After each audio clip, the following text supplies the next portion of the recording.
Àwa lọmọ Mushin Àjínà, Mushin Ànádòru, Mushin. For a lot of people that do not know, Mushin is one of the most popular cities in Nigeria. Mushin is one of the most populous cities in Lagos State. Gbogbo oríṣiríṣi nǹkan tó ń ṣẹlẹ̀ nínú Mushin yìí, inú ẹ̀ wo díẹ̀ láàrẹ̀. Láàárọ̀ kùtù Wednesday, ẹni tó ń lọ bí iṣẹ́ ẹ̀jọ́ lọ bí iṣẹ́, àwọn ọmọléèwé tó ń lọ school náà, ẹ dá gbogbo wọn padà.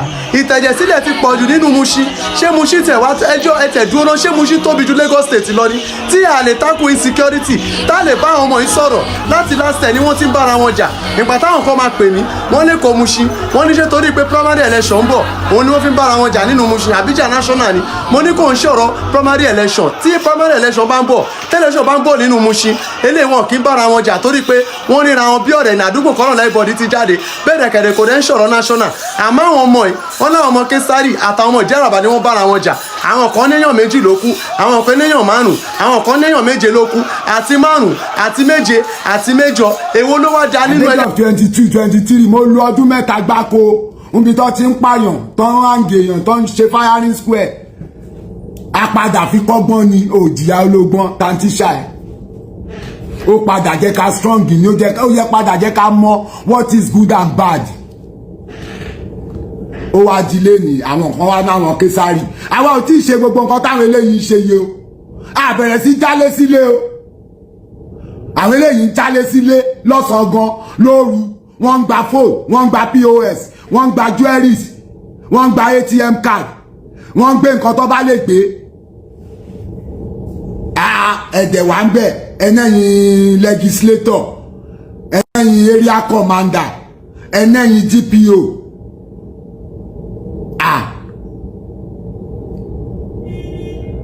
Kábíyèsí ọba Òdì Olówó, kábíyèsí ọba Síkírù, kábíyèsí arọba Fílọba ń pa o, kábíyèsí ọba Fàtáyà Ilérù, kábíyèsí o bàbá mi. Ẹ má gbọmọkọmọkọ láyé o, ẹjọ́ kọ́ lọ ṣe ń bò mí, kọ́ lọ ṣe ládùúgbò mi, kò jẹ́ kó jẹ́ Mushin, kò jẹ́ kó jẹ́ Mushin. À ń láti ṣéǹdì gbogbo irú àwọn nǹkan báyìí, irú nǹkan báyìí ò gbọdọ̀ máa kù mọ́. À ń láti máa develop àdúgbò wa bó ṣe máa lọ sókè ni. If you see something, say something. Máa fi àsìkò yìí bẹ̀ gbogbo àwọn alágbára Mushin. Màá bẹ̀rẹ̀ látòrí Bàbá Aládò. Bàbá Aládò, ẹ̀yin náà lẹ tí ń bá wa ṣe tó fi ń gún régé látọjọ́ tó ti pẹ́. Nígbà táwa tiẹ̀ sì kéré, àwọn Bàbá Aládò yìí náà la máa ń wò tó jẹ́ pé àwọn ló máa ń jẹ́ kí gbogbo peace wà nínú Mushin. Ẹ bá wa bẹ̀ àwọn boys tí wọ́n ní wọ́n ń da Mushin rú yìí. Ẹ má jẹ́ kán ba Mushin yìí jẹ́ mọ́ wa lójú.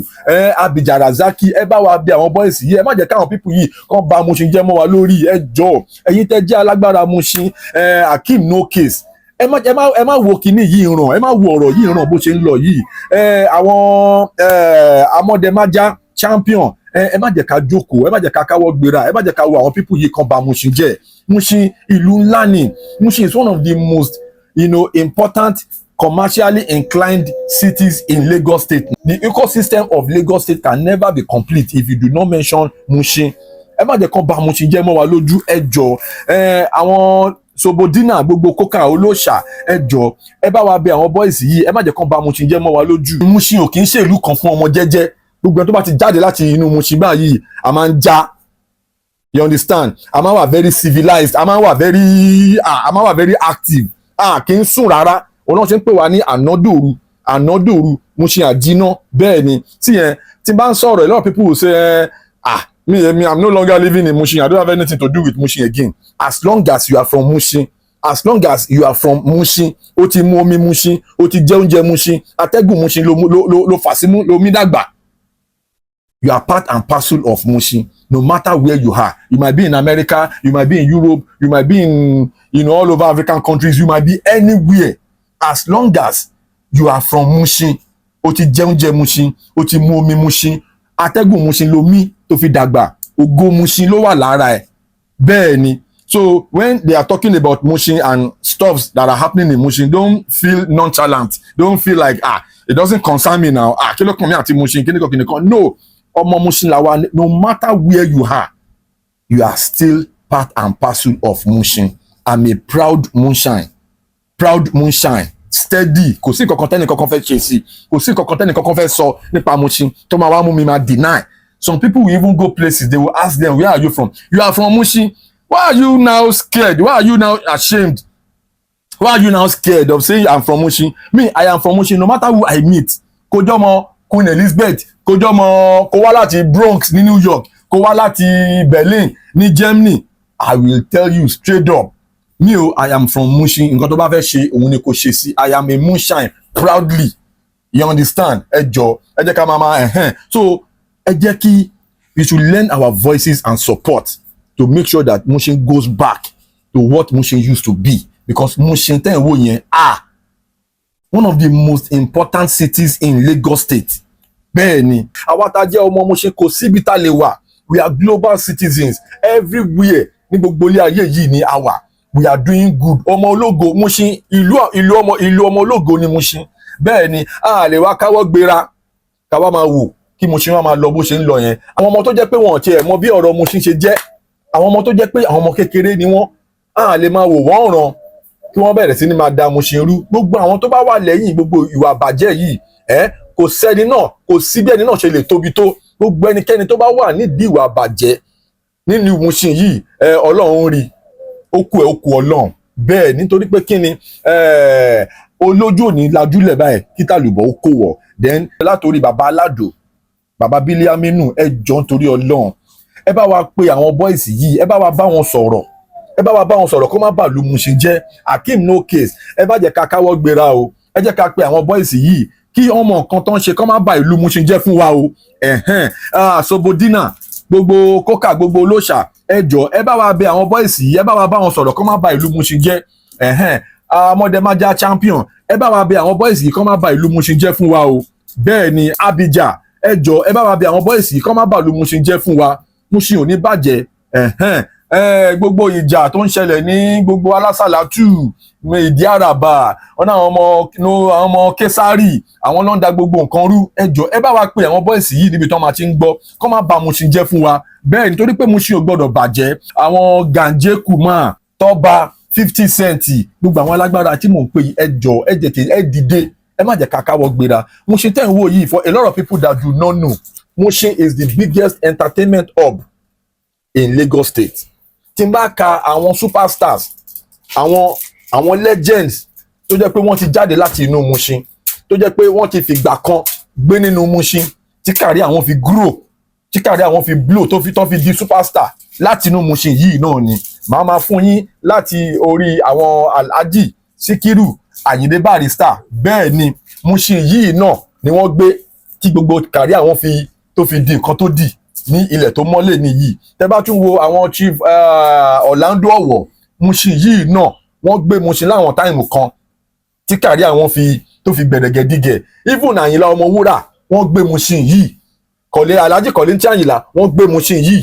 Bẹ́ẹ̀ ni even Fẹlá Aníkúlápó Kútì, first shrine Fẹlá Aníkúlápó Kútì, Mushin ni. Bẹ́ẹ̀ ni even Chief Bobby Benson Hotel, Mushin náà ni. Bẹ́ẹ̀ ni so a lot of people ká tún wá bọ́ sórí àwọn Alhaji Wàsíù Àlàbí Pasuma, àwọn legend tó yẹ pé wọ́n ti kọjá lára Mushin. Èmi tẹ̀ ń wò yìí gangan ọmọ Mushin lèmi náà. Oríṣiríṣi àwọn èèyàn Wande Ko ọmọ Mushin ni. Àwọn Lẹ́kàn, àwọn jàǹkànjàǹkàn èèyàn ti jáde lára Mushin. Wọ́n sọ pé Mushin ògo ni, Mushin capital Mushin ògo ni. Torí kò sí nǹkan tó bá máa ṣe ní Mushin tó bá jẹ́ pé inú Mushin ló ti ń ṣe o, ó máa padà fi ṣoríire ni. Bẹ́ẹ̀ ni kó jẹ́ pé ọjà ló ń tà, àìmọye àwọn billionaires tó ti ní owó pa látara wípé Mushin náà ti ń tajà ní Ládìpọ̀ market ní Mushin bẹ̀ yẹn. Àìmọye àwọn tó jẹ́ pé wọ́n wà nínú ojú òye tó pé billionaire wọ́n ní owó burúkú nínú Mushin yìí náà ni. Ẹ má jẹ́ kí wọ́n bàjẹ́ mọ́ wa lọ́wọ́. Àwọn ọmọ yìí bóyá àwọn kan lé wọ́n sponsor wọn ni o, àwọn kan máa sọ pé àwọn politicians kan ló wà nídìí ọ̀rọ̀ yẹn torí pé ìgbà tó fẹ́ ṣe primary ní gbogbo ọ̀rọ̀ yẹn bẹ̀rẹ̀ sí ni máa wúyọ. Àwọn kíní ti ń ṣẹlẹ̀ ní Mushin tipẹ́tipẹ́. Àwa tá jẹ́ ọmọ Mushin a mọ bó ṣe ń lọ. Àwa yìí tó máa bẹ̀rẹ̀ ìjà ní Mushin, gbogbo àwọn fíìmù yìí làwà gan orí láti kékeré. Àwọn fíìmù yìí la rí dàgbà. So ẹ jọ̀ọ́ ibi tọ́rọ̀ ẹ̀dẹ̀ ti dé bá ojú ti là ju gbogbo nǹkan báyìí lọ. Jàgídíjàgan wípé yẹn tí má ṣe jàgídíjàgan lọ́ máa fi rí mi as number one. Ó nígbà tí pààyàn, ó nígbà tí ṣe wàhálà kó tó di pé wọ́n máa rí as number one. Orí ni gbogbo nǹkan láyé yìí. Bẹ́ẹ̀ ni lẹ́ máa fi rí pé ibi tọ́rọ̀ ẹ̀dẹ̀ ti dé báyìí nsìn a lot of people ló ń jáde ló ń complain wọ́n ti já ṣọ́ọ̀pù àwọn wọ́n fi gbogbo rògbòdìyàn ìjà yìí wọ́n fi ń jalè ni. ẹ jọ ẹ̀yin alágbára Mushin ẹ má jẹ́ ká káwọ́ gbéra, ẹ jẹ́ ká pe àwọn boys yìí ká bá wọn sọ̀rọ̀ níbi tó máa ti ń gbọ́ bàbá aládò. ẹ jọ ẹ̀yin náà la síwájú tá à ń wò wájú láti ọjọ́ tó ti pẹ́. àwa yìí máa ń wá sí show tẹ máa ń pe Alhaji Wasiu Alabi Pasuma tó máa kọrin fún yín, tó máa ń ṣe ọdún eégún aládò, gbogbo ẹ̀ náà la rí, gbogbo ẹ̀ pátá àwa tá jẹ́ ọmọ Mushin kò síbi tá lè wà láyé yìí. We are global citizens gẹ́gẹ́ bí mo ṣe sọ lẹ́ẹ̀kan, we are everywhere, kò dẹ̀ síbi tá dé tí a kì í dominate. We are always very successful because Mushin, omi Mushin, ilẹ̀ Mushin, atẹ́gùn Mushin, ògo ni. Lè máa fi ń rí pé gbogbo àwọn tó ń jẹ́ entertainers tí wọn bá tí wà forí balẹ̀ ní Mushin wọn tí gba signature.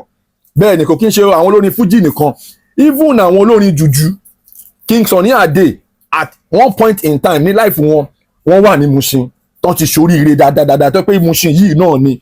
Tẹ́ bá tún wo Chief Ebenezer Obey wọn ò lè sọ̀tàn Chief Ebenezer Obey, wọ́n máa sọ̀tàn wọ́n máa sọ bọ́n ṣe gba Mushin kọjá. Bẹ́ẹ̀ ni àìmọye ábọ̀mù Alhaji ààrẹ Dr. Sikiru Ayinde Barrister tẹ́ bá ń gbọ́ ẹ máa gbọ́ ní ìdí òro ní ọjà Awólọ́wọ̀.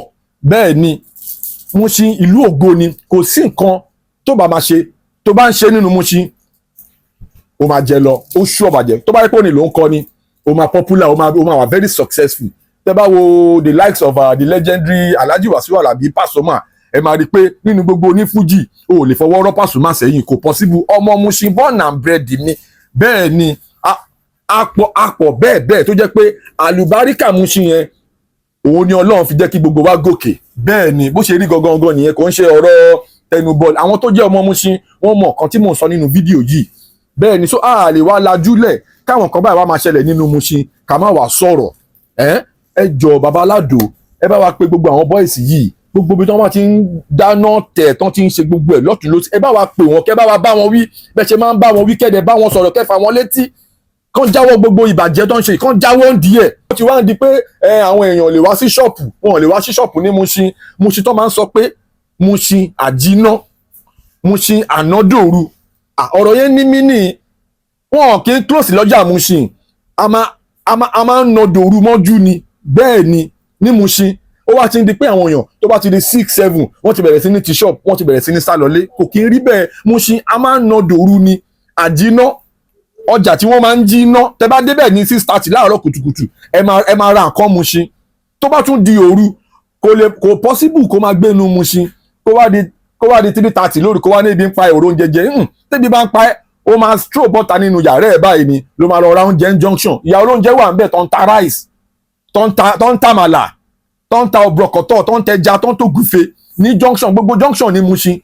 tẹ́ bá dé junction Brahimo Lakala, tẹ́ bá dé junction Olóṣà, tẹ́ bá dé Ojúwòye, tẹ́ bá dé gbogbo kọ́nà Ojúwòye yẹn làwa máa ti lọ ń jẹun. lóru ni a máa stroll lọ tí kò sí kankan tó máa ṣe wá. nígbà tí Mushin sì ń jẹ́ Mushin, ẹ jọ ògo Mushin yẹn ẹ jọ bá ṣe máa dá padà sí Mushin. torí kò sí àwa tá jẹ́ ọmọ Mushin, tá jẹ́ born and bred ní Mushin, kò síbi tá bá dé báyìí tó bá ti lanu sọ pé I am from Mushin, wọ́n máa ń fún wa ní special recognition ni. Bẹ́ẹ̀ ni ẹ lọ bèrè lọ́wọ́ Slim Case kò sí bó ṣe fẹ́ sọ nínú kàríà ẹ̀ ó gba Mushin kọjá. tí Slim Case bá sọ̀rọ̀ ghetto ìdí òro Lákàlà, ìwọ tó bá jẹ́ ọmọ jayéjayé ọmọ gbòòrò tó bá tí wá sí ghetto nídìí òro Lákàlà ó tí ì jayé. Mushin àjíná ànádòru kì í sùn mọ́jú. ànádòru àjíná so tá bá nádòru tó bá tún wá láàárọ̀ kùtùkùtù ó tún máa bá wa ń bẹ̀. lifestyle wa ni kò kí àwa la ní. Bẹ́ẹ̀ ni I am a proud Mushin. tó bá tún sọ̀rọ̀ pé ọmọ líle Mushin wọ́n fi wá ṣeré o. kì í ṣe à ń ṣèyàn tó máa wá fọwọ́ tẹ̀ nímú. a máa tẹ̀ sí ẹ lójú kòbàkòbà. tó bá gbé wá tà a máa gbé fún ẹ tàtàtàtàtàtà. Mushin bá ṣe rí gangan nìyẹn. kì í ṣèyàn tó máa ń fọwọ́ rọ́ sẹ́yìn, kò possible. tẹ́ bá wá wo gbogbo classes of entertainment, classes of all walks of life, ẹ máa rí pé anywhere tí ọmọ Mushin bá ti present o lè fọwọ́ rọ́ wa sẹ́yìn, kò sí bóyá fẹ́ ṣe. sọ̀rọ̀sọ̀rọ̀ ni wà ẹ jọ gbogbo bí kíbi tá a bá wà ẹ má jẹ́ ká sùn. This is a clarion call for every one of us. Ẹ jẹ́ ká dìde, ẹ jẹ́ ká dìde, ẹ jẹ́ ká àwọn ọmọ yìí ẹ jẹ́ ká bá wọn sọ̀rọ̀ ká dẹ̀ make sure wípé wọ́n gbọ́ kí wọ́n wá bọ́ gbogbo ìwà àbàjẹ́ tí wọ́n ń wù yìí kàn wá wú ẹ̀ bolẹ̀ torí pé bó ṣe ń lọ yìí ó ti ń di nǹkan tó jẹ́ pé wọ́n ti ń add Mushin sí watch list àwọn ọlọ́pàá ní Lagos State. Wọ́n ti ń add Mushin sí watch list àwọn NDLEA ní Lagos State. Wọ́n ti ń add Mushin sí gbogbo àwọn nǹkan tí kò yẹ kó dẹ̀ máa lọ báyìí. Ẹ má jẹ́ kó bà Mushin jẹ́ fún wa. Àwọn adájọ́ ọmọ Mushin kò síbi tá a lè lọ. A lè gbàgbé ilé torí omi Mushin yẹn làwa mu dàgbà. Inú Mushin yẹn làwa ti dàgbà láti ṣoríire. Atẹ́gùn Mushin yẹn làwa mí sí mú tàfi dolóríire. Bẹ́ẹ̀ ni mo máa ń sọ pé Mushin ó yẹ kó máa pe capital Mushin ní Ògo. Bẹ́ẹ̀ ni torí pé anything tó bá ti jáde láti Mushin yẹn Ògo ni. Láti Ògúnmọ́kùn ni dé Coca Street ni lọ sí Martins Street lọ sí Akódú lọ sí Ọlátẹ́jú ká tún wá sọdá sódì kejì ká wá lọ Sákálà Ibrahimo Ìdíòro Alámùtú gbogbo Ìdí Àràbà gbogbo Ìdíòro mọ́ Olóṣà lọ sójúwòye lọ sí Sọ̀lọ̀ Ròdù lọ sí Alásàlátù àwọn bíi Ọlọ́runṣógo Àmútìmbà gbogbo bíi Lut Ròdù tabatu wa kọjá sókè lọ́nà Onípan gbogbo àwọn àdúgbò yẹn ẹ jọ ẹ jẹ́ ká parapọ̀ gbogbo àwọn àdúgbò tí mo ń dárúkọ yìí àwọn bíi Ọlọ́runṣógo Àmútìmbà Lut Ròdù gbogbo àwọn àdúgbò ẹ jọ àwa tá jẹ́ alágbára gbogbo àwọn areas yìí ẹ jẹ́ ká parapọ̀ ẹ jọ ẹ jẹ́ kí a bá àwọn ọmọ tí wọ́n ń da àdúgbò yìí rú ẹ jẹ́ ká bá wọn sọ̀rọ̀ wọn ò jẹ́ káwọn ìyá lọ́jà kán lè ṣí ṣọ́ọ̀bù wọn ẹlòmíì tí ó ti ń palẹ̀ mọ́ ṣọ́ọ̀bù ní 5:30 nírọ̀lẹ́ kì í ṣe bẹ́ẹ̀ ní Mushin a máa ń nà dòru ni àjìnà a máa ń jìnà ni. èyí tẹ́ jẹ́ ọmọ Mushin no matter where you are as long as you are from Mushin it doesn't matter whether you are no more living in Mushin. Mushin is one of the biggest commercial hubs ní Lagos State. Mushin tẹ́ ń wò yẹn Ládìpọ̀ Mushin spare part yẹn is the biggest automobile spare part market in the whole of Nigeria tí kò bá kí n ṣe West Africa torí pé kí ni everybody from the nooks and crannies of Nigeria tó máa fẹ́ ra spare part tó jẹ́ ojúlówó you have to come to Mushin and get it.